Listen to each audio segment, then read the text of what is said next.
ஓம் சாய்ராம். நம்ம சாய்பாபா நமக்கு கொடுத்த மிகப்பெரிய பொக்கிஷம் ஸ்தவன மஞ்சரி. அது மாதிரி நம்ம சாய்பாபா சொன்ன 2 விஷயங்கள் பார்த்தீங்கன்னா நம்பிக்கை, பொறுமை. இந்த நம்பிக்கை பொறுமை தான் நம்ம சாய்பாபா நம்ம பக்தர்கள்ட்ட இருந்து காணிக்கையாக கேட்பாங்க. இந்த நம்பிக்கை பொறுமையை நம்ம பக்தர்கள் காணிக்கையாக கொடுக்கும்போது நம்மளோட வேண்டுதல் அத்தனையுமே சீக்கிரமாக நிறைவேறும். அதுதான் பாபா சொன்ன மிகப்பெரிய ஒரு தாரக மந்திரம். பாபா சொன்ன மாதிரி பாபா மேலே முழு நம்பிக்கையோட பக்தியோட பொறுமையோட இருந்த ஒரு பக்தைக்கு பாபா செய்த மிகப்பெரிய ஒரு அற்புதத்தை அவங்களே நமக்காக ஷேர் பண்ணியிருக்காங்க. சாய்ராம், உங்களுக்கு ரொம்ப ரொம்ப நன்றி சாய்ராம். இப்போ அவங்களுக்கு நடந்த அற்புதத்தை நம்ம எல்லாரும் கேட்கலாம் சாய்ராம். ஓம் சாய்ராம். உலகாலம் சாயக்கா, உங்களுக்கு என்னுடைய வணக்கங்கள். ஒரு 4-5 மாதத்துக்கு முன்னாடி என்னுடைய அற்புதங்களை நான் உங்ககிட்ட ஷேர் பண்ணியிருந்தேங்க்கா. இனி ஞாபகம் இருக்கும்னு நினைக்கிறேன்.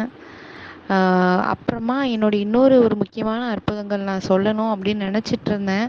ஆனால் என்னோடய வேலைப்பளு, அப்புறம் எனக்கு சின்ன சின்ன குழந்தைங்க இருக்கிறதுனால அப்படியே எனக்கு கொஞ்சம் தவறி போயிடுச்சுக்கா. அப்புறம் அந்த நினைப்பும் எனக்கு மறந்துருச்சு. ஆனால் இப்போ தொடர்ந்து ஒரு 2 நாளாக பாபா எனக்கு உணர்த்திக்கிட்டே இருக்காரு, நீ ஏன் இன்னும் அதை தாமதிச்சுக்கிட்டே இருக்கிற, சீக்கிரமாக அற்புதங்களை சொல்லணும்னு எடுத்திருந்த முடிவை ஏன் நீ ஒத்தி வச்சுக்கிட்டே இருக்கிறங்கிற மாதிரி எனக்கு ஒரு உந்துதல் பாபா கிட்டேருந்து வந்துட்டே இருந்ததுக்கா. அப்புறம் இன்னைக்கு காலையிலேருந்து பார்த்தீங்கன்னா எப்போ சொல்ல போகிறேங்கிற மாதிரி ஒரு வேகம் எனக்கு பாபா கொடுத்த மாதிரி இருந்தது. அதனால் கண்டிப்பாக நான் இப்போவே சொல்லிடுறேன் அப்படிங்கிற ஒரு இதில் நான் என்னோடய அற்புதங்களை நான் பகிர்ந்துக்கிறேன்க்கா. இது என் வாழ்க்கையில் முன்னாடி எனக்கு பாபா தெரியும். 2017 பாபா எனக்கு தெரியும். ஆனால் என் வாழ்க்கையில் மறக்க முடியாத என்னோடய இறுதி மூச்சு வரைக்கும் எனக்கு பாபா செய்த அற்புதங்கள்லே ஒரு தலையாய அற்புதம் என்னென்னா இதுவாக தான் இருக்க முடியும். ஏன்னா ஒரு கருணை உள்ளம் கொண்ட தாய் போல் சாயப்பா என்னைய பார்த்துக்கிட்டார். என்னைய மட்டும் இல்லை, பாபாவோட பக்தர்கள் யாருக்குனாலும் பாபா அப்படி ஒரு அனுபவத்தை தான் கொடுப்பாரு. அதற்கு தேவை அப்பா நம்ம சொல்கிற மாதிரி நம்பிக்கையும் பொறுமையும், அது ஒன்று தான்க்கா. 2019 நான் கன்சீவாக இருந்தேன். எல்லா பெண்களுக்கும் இருக்கிற மாதிரி எனக்கும் ஒரு ஆர்வம், என் குழந்தைய பார்க்கணும், அது நல்லபடியாக வளரணும் அப்படிங்கிற ஒரு சந்தோஷத்தில், ஒரு நிம்மதியோட சாயப்பா எனக்கு கொடுத்த பரிசு அப்படின்னு நினச்சி நான் சந்தோஷமாக இருந்த தருணம். அப்போது நாங்கள் சென்னையில் ஒரு ஊரில் இருந்தோம், ஒரு வில்லிவாக்கம்ங்கிற பிளேஸில் இருந்தோம்.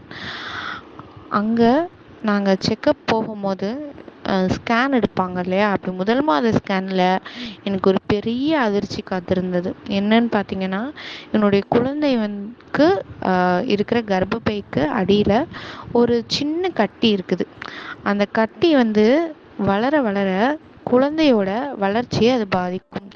அந்த கட்டி கரைகிறது ரொம்ப ட்ரீட்மெண்ட் மூலமாக தான் அதை கரைய வைக்க முடியும். அது எவ்வளோதான் நம்ம ட்ரீட்மெண்ட் கொடுத்தாலும் அந்த கட்டி முழுமையாக கரையுமாங்கிறது சொல்ல முடியாது. அந்த கட்டி கரையலைன்னா நம்ம குழந்தைய நல்லபடியாக பெற்றெடுக்க முடியாது இப்படிங்கிற மாதிரி எனக்கு டாக்டர் சொல்லிட்டாங்கக்கா. ஒரு இடி என் தலையில் விழுந்த மாதிரி இருந்தது. ஏன்னா இதுக்கு முன்னாடி நான் எவ்வளவோ கஷ்டங்களை சந்திச்சிருக்கேன் இந்த குழந்தை விஷயத்தில். ஆனால் இது எனக்கு நான் நம்பவே முடியல. எனக்கு இவ்வளோ கஷ்டத்துக்கு நடுவில் நான் கன்சீவ் ஆகியிருக்கிறேன்.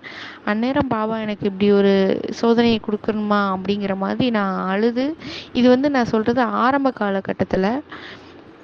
அப்போது பாபா மேலே எனக்கு ஒரு வருத்தம் இருந்தது. ஏன் பாபா, நான் உங்களையே நினச்சிட்ருக்கிறேன்னு எனக்கு இந்த கஷ்டத்தை ஏன் நீங்கள் கொடுத்தீங்கிற மாதிரி. நம்ம அப்பா தானே இல்லையா, நம்ம அப்பா கிட்ட ஒரு உரிமையாக கேட்போம் இல்லையா, அந்த மாதிரி தான் நான் சாயப்பா கிட்ட கேட்டு ஒரு 2 வாரம் முடிஞ்சிருச்சு. ஆனால் டாக்டர்ஸ் எனக்கு கொடுத்த கண்டிஷன் என்னென்னா, படுக்கையை விட்டு நீங்கள் எந்திரிக்கவே கூடாது, படுத்த படுக்கையாகவே இருக்கணும். சாப்பாடோ இல்லை வீட்டு வேலையோ எதுவுமே பார்க்கக்கூடாது, ரொம்ப கவனமாக இருக்கணும், ஒரு சின்ன அதிர்வு கூட இருக்கக்கூடாது, அந்த அளவுக்கு பத்திரமா நீங்கள் பார்த்துக்கணும் உங்கள் உடம்ப அப்படிங்கிற மாதிரி நிறைய கண்டிஷன்ஸ் போட்டு, ஒரு 50-50 சான்ஸ் தான் உங்களுக்கு, அது என்னன்னாலும் எப்படினாலும் ஆகலாம், ஆனால் இந்த விதிமுறைகளை நீங்கள் ஃபாலோ பண்ணியே ஆகணும்னு ஒரு கண்டிஷனோடு எனக்கு அனுப்பி விட்டாங்க. நான் அவங்க சொன்ன மாதிரி பெட்லேயே தான் படுத்திருப்பேன். எங்கள் வீட்டுக்காரர் வந்து வேலைக்கு போயிடுவாங்க. எங்கள் அம்மா, எங்கள் மாமியார் இருவருமே வந்து வேலைக்கு போகிறவங்க. அதனால் அவங்கள என்னால் தொந்தரவு பண்ண முடியல. அப்பப்போ என்னை வந்து ஒரு 10 நாள் பார்த்துக்கிருவாங்க. மற்றபடி பக்கத்தில் ஒருத்தவங்க கிட்ட சாப்பாடு சொல்லி அந்த சாப்பாடை வாங்கி பெட்லேயே படுத்திருக்கிறது தான் என்னோடய வேலை. நான் வேண்டுறதெல்லாம் பாபாவை தான். ஒரு நாள் எங்கள் அம்மா எனக்கு ஃபோன் பண்ணி சொல்கிறாங்க, இது வந்து நான் பக்தர்கள் அனைவருக்கும் சொல்கிறேன், இது வந்து நிறையா பேருக்கு தெரிஞ்சிருக்கும், ஒரு சிலருக்கு தெரியாதவங்களுக்கு படித்து பயன்பெறணுங்கிறத நான் சொல்கிறேன். சாய்நாத ஸ்தவன மஞ்சரின்னு சொல்லிட்டு ஒரு புத்தகம். இது புத்தகமாகவே நிறையா கிடைக்குது. அப்படி இல்லைனாலும் நமக்கு யூடியூப்லேயும் நிறைய பேர் போட்டிருக்கிறாங்க, அது நீங்கள் யூஸ் பண்ணிக்கலாம். அந்த சாய்நாத ஸ்தவன மஞ்சரி புத்தகத்தை எங்கள் அம்மா எனக்கு சிபாரிசு செய்கிறாங்க, செஞ்சு இதை படி பாப்பா, உனக்கு நல்லது நடக்கும் அப்படின்னு சொல்கிறாங்க. அதுக்கப்புறம் எனக்கு ஒரு அம்மா எதை சொல்கிறாங்க அப்படிங்கிற ஒரு இதில் வந்து நான் ஒரு 2 நாள் படித்தேன். அதுக்கப்புறம் நான் அதை விட்டுட்டேன். அதுக்கப்புறம் ஒரு வாரம் கழித்து, சரி நம்ம ஏன் இது ஒரு முயற்சியாக எடுத்து பார்க்கக்கூடாது, நம்ம அப்பா மேலே எல்லா பாரத்தையும் போட்டுட்டு நம்ம ஏன் இந்த சாய்நாத ஸ்வரமஞ்சரி படிக்கக்கூடாது அப்படிங்கிறத ஒரு கொள்கையாக எடுத்துக்கிட்டு நான் தினந்தோறும் படித்தேன்க்கா. ஒரு நாள் விடாமல் நான் படிச்சுக்கிட்டே இருந்தேன். பொதுவாக கன்சீவ் ஆகிறவங்களுக்குலாம் தெரிஞ்சிருக்கும், ஸ்கேன் அப்படிங்கிறது வந்து 1 மாதத்துக்கு ஒரு தடவை இல்லை 2 மாதத்துக்கு ஒரு தடவை தான் சொல்கிறாங்க. ஆனால் எனக்கு பார்த்தீங்கன்னா வாரம் வாரம் ஸ்கேன் இருக்கும். வாரம் வாரம் எனக்கு செக் பண்ணிக்கிட்டே இருப்பாங்க. ஒவ்வொரு ஸ்கேன் ரூமுக்கும் வெளியிலேருந்து நான் கண்ணீர் சிந்தினது தான் அதிகம். சாயப்பா, நீங்கள் என் கூடவே இருக்கணும், என் குழந்தைய நீங்கள் காப்பாற்றி கொடுக்கணுன்ட்டு எனக்கு இப்போ சொல்லும் போது கண்ணீர் வருது. அந்த சாய்நாத ஸ்தவன மஞ்சரியை உட்காந்து நான் படிச்சுக்கிட்டே இருப்பேன். ஸ்கேனுக்கு உள்ளே போவேன், டாக்டர் சொல்லுவாங்க இன்னும் கட்டி அப்படியே தான் இருக்குது அப்படின்னு சொல்லுவாங்க. ஒவ்வொரு தடவையும் இப்படியே தான் நடக்கும். எனக்கு எப்படி என் மனநிலை இருக்குங்கிறத நீங்கள் கொஞ்சம் யோசிச்சு பாருங்கள். பயத்திலே என்னோட நாட்கள் அப்படியே கடந்துக்கிட்டே இருந்தது. ஆனால் நான் நம்பிக்கையை கைவிடலைக்கா. பாபா சொன்ன 2 விஷயம், நீங்கள் எவ்வளவு சோதனைக்கு உட்பட்டாலும் பொறுமையாக இருங்க, நம்பிக்கையாக இருங்க, சாயப்பா நம்ம கூடவே இருக்காருங்கிற நம்மளுக்கு வர சோதனைகளை எல்லாம் அவர் நம்மளுக்கு வைக்கிற ஒரு சின்ன டெஸ்ட்டு தான். நம்ம வந்து எந்த அளவுக்கு நம்ம அவர் காலை இறுக்கி பிடிச்சிக்கிட்டு, நீங்கள் தான் எனக்கு, என்னுடைய தாய் நீங்கள் தான், என்னை பார்த்துக்கோங்க அப்படின்ட்டு நம்ம அவர்கிட்ட ஃபுல்லாக நம்மளோட கஷ்டத்தை எல்லாம் விட்டுட்டோம் அப்படின்னா கண்டிப்பாக அவரை வந்து நம்மளை காப்பாற்றுறது உறுதி. ஒவ்வொருத்தவங்களுக்கும் வாழ்க்கையில் ஒவ்வொரு விதமான கஷ்டங்கள் இருக்கும், சொல்ல முடியாத துயரம் இருக்கும், துக்கம் இருக்கும். ஒவ்வொரு நாளும் நம்ம எவ்வளவோ கஷ்டத்தை ஃபேஸ் பண்ணுவோம். ஆனால் நான் வந்து நம்ம பக்தர்களுக்கு சொல்கிற ஒரு சின்ன குறிப்பு என்ன அப்படின்னா, எவ்வளோ கஷ்டம் வந்தாலும் அவரை விடாதீங்க, அவர் காலை இறுக்கமாக பிடிச்சிக்கோங்க, அவர் கண்டிப்பாக நம்மளை உயர்த்துவார். இதில் என் விஷயம் வந்து கண்டிப்பாக ஒரு உதாரணம் தான். இந்த மாதிரி ஸ்கேன் போயிட்டே இருக்குது. 5வது மாத ஸ்கேன் அப்படின்னு சொல்லுவாங்க, குழந்தைகளுக்குடைய வளர்ச்சிக்கான ஸ்கேன். அந்த ஸ்கேனில் வந்து போய் பார்க்குறோம். போன வாரம் வரைக்கும் இருந்த அந்த கட்டி அந்த 5வது மாதம் அந்த தடயமே இல்லை. ஸ்கேன் டாக்டரு ஷாக் ஆகிட்டாங்க. என்னம்மா நீங்கள் வேறு எதுவும் மருந்து சாப்பிட்டீங்களா, இல்லை வேறு எதுவும் ட்ரீட்மெண்ட் எடுத்துக்கிட்டிங்களா, நம்ம ஹாஸ்பிட்டலில் கொடுக்குற ட்ரீட்மெண்ட்டு தானே எடுத்துக்கிட்டீங்க, ஏன்னா போன வாரம் வரைக்கும் கட்டி இருந்ததே, இந்த வாரம் அதோட தடயமே இல்லையே அப்படின்னு சொல்லிட்டு என்னை கேட்குறாங்கக்கா. அப்போது எனக்கு ஆனந்த கண்ணீர் தான். வேறு யார் இருக்கா, நம்ம சாயப்பாவை தவிர வேறு யார் அந்த அற்புதத்தை செய்ய முடியும். கடந்த வாரம் வரைக்கும் இருந்த அந்த கட்டியை அதோட தடயமே இல்லாமல் ஆக்கிட்டாரு. நான் சொல்கிறது வந்து அனுபவபூர்வமான உண்மை, சத்தியம். இது எனக்கு கண்கூட நடந்தது இந்த விஷயம். அந்த கட்டியோட தடயமே இல்லை, பூரணமாக எனக்கு குணம் பண்ணிட்டாரு. நான் செஞ்ச ஒரு விஷயம், உதிய வச்சுக்கிட்டேன், சாய்நாத ஸ்தவன மஞ்சரி படித்தேன். இது 2 விஷயம்தான்க்கா. இது நடந்து ஒரு 8வது மாதம் இருக்கும். நாங்கள் வந்து வளகாப்புலாம் போடுவாங்க இல்லையா, அந்த மாதிரி நான் எங்கள் அம்மா வீட்டுக்கு வந்துட்டேன். வந்து இங்கே மதுரையில் வந்து ஒரு ஹாஸ்பிட்டலில் வந்து நாங்கள் ட்ரீட்மெண்ட் பார்த்துட்ருக்குறோம். கட்டியெல்லாம் சரியாயிடுச்சு, நல்லபடியாக குழந்த வளர்ச்சி எல்லாமே நல்லா இருக்குதுன்னு சொன்னாங்க. இதுதான் என் வாழ்க்கையில் பாபா நிகழ்த்திய மிகப்பெரிய அற்புதம். ஒரு சிட்டுக்குருவின் நூலை காலை கட்டி இழுக்கிற மாதிரின்னு சொல்கிறாங்க இல்லையா சச்சரிதத்தில், அது சத்தியமான உண்மை. என்னைய பாபா அப்படி தான் இழுத்தார். எனக்கு 8 மாதம் ஆயிடுச்சு. மதுரையில் ஒரு ஹாஸ்பிட்டலில் பார்த்துட்ருக்குறோம்.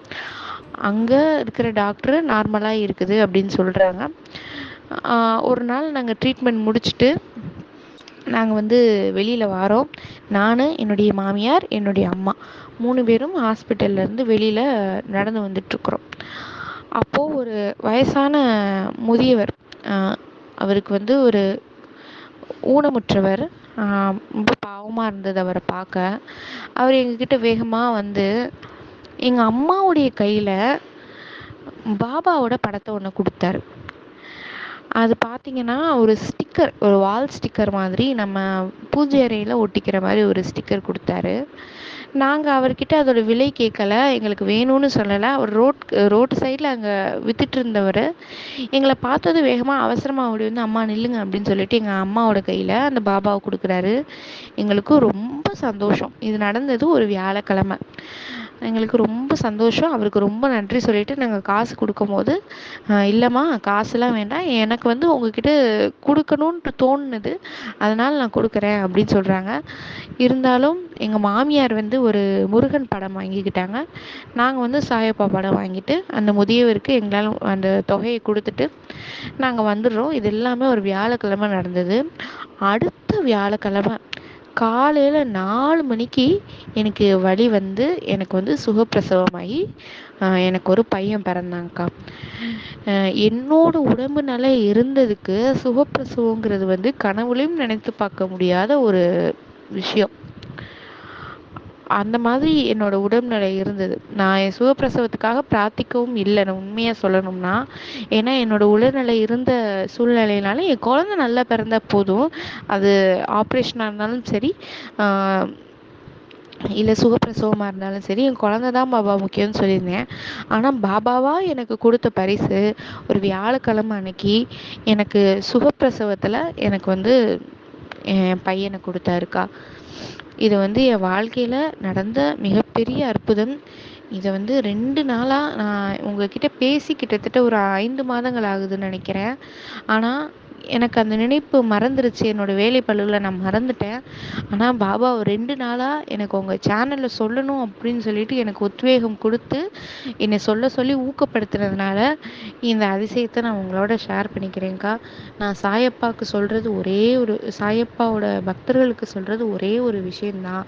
நம்ம வாழ்க்கையில் ஒவ்வொருத்தவங்களுக்கும் ஒவ்வொரு விதமான கஷ்டம் இருக்கும். நமக்கு தாங்கிக்க முடியாத வேதனை இருக்கலாம். அடுத்த நாள் எப்படி விடியுமோ அப்படின்னு பயந்து வாழ்கிற வாழ்க்கையாக கூட இருக்கலாம்.